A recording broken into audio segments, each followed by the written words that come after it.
აქციის თავიდანვე იყო და დღესაც არის ელემენტარული ყურადღების გამოჩენა, ელემენტარული დახმარების აღმოჩენა ჩვენი დევნილებისათვის. დევნილები თვითონ მოგმართავენ ჩვენ სიებს ვღებულობ და ამ სიების მიხედვით მე დავდივართ და ვარიგებთ.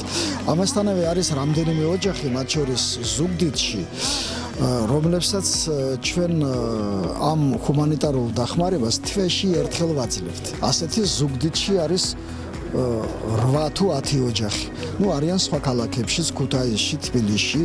ეს არის ჩვენი დეპუტატებისა და თანამშრომლების ხელფასებიდან გადარიცხული თანხა ფონდში, რომელსაც ქვია სოციალური სოლიდარობისათვის.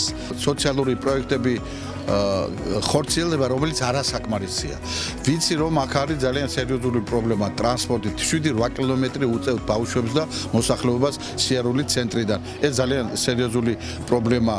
ამასთან პრობლემა დგას გზის თქვა შეკეთების და ეს უკვე რაიონის ხელმძღვანელობის დონეზე უნდა გადაწყდეს. რაც შეეხება ტრანსპორტის საკითხს მე ვიცი რომ აფხაზეთის ხელისუფლება ბატონ რუსლანის მეშვეობით ჩინეთისა და იაპონიის საელჩოსთან ერთად ცდილობს ამ ტრანსპორტის პრობლემის მოგვარებას. კომპაქტური ჩასახლების ადგილი მეტ ყურადღებას ითხოვს მიუხედავად იმისა რომ რაღაც გარკვეული პროცესები ცხოვრების აღორძინებისა მიდის. ყურადღების ამბავი ამ ხალხმა არ უნდა იქნოს რომ ისინი ყურადღების მიღმარ რჩებიან. ამიტომ ჩვენი ვალია აფხაზეთის ხელისუფლების ვალია რომ ჩვენ შევახსენოთ კი არა რომ პატარა დახმარება გავუწიოთ ამ ხალხს და ჩვენი ძალისხმევით რაღაცებს ვცდილობთ რომ გავაკეთოთ.